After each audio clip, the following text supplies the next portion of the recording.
Sir बहुत ही important question जिसे हम करेंगे। क्वेश्चन क्या है, proof that root 3 is an irrational number. आपको प्रूफ करना है कि जो रूट 3 है वो क्या है, एक इरेशनल नंबर है। तो इस क्वेश्चन को करने के लिए हम कॉन्ट्रडिक्शन मेथड का यूज करेंगे।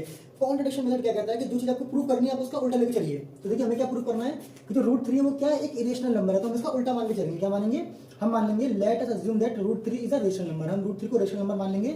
अगर जो रेशनल नंबर होगा तो उसको हम पी अपॉन क्यू की फॉर्म में लिख सकते हैं, जहाँ पर पी और क्यू क्या होंगे, आपके कोप्राइम इंटीजर्स होंगे और क्यू की वैल्यू 0 नहीं होनी चाहिए। कोप्राइम इंटीजर्स का मतलब हो गया कि उनका एचसीएफ जो होगा 1 होगा, मतलब 1 के अलावा उनमें कुछ और कॉमन नहीं होगा।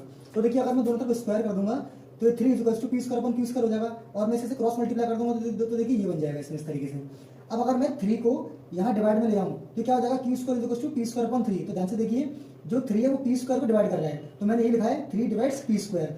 और यहाँ पर हमारे पास एक थ्योरम होती है कि अगर 3 डिवाइड कर रहा है पी स्क्वायर को तो 3 जो होगा वो डिवाइड करेगा पी को। तो वो मैंने लिखा है यहाँ पे 3 डिवाइड कर रहा है पी को।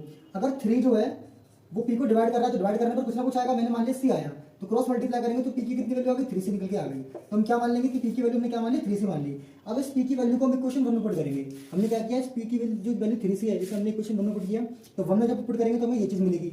इसको सॉल्व करेंगे तो क्या निकल के आएगा, ये निकल के आएगा। और मैं 3 को डिवाइड में लेके जाऊंगा तो ये क्या हो जाएगा, क्यू स्क्वायर अपॉन 3। तो 3 किसको डिवाइड कर रहा है, क्यू स्क्वायर को। अगर 3 क्यू स्क्वायर को डिवाइड कर रहा है तो 3 क्यू को भी डिवाइड करेगा।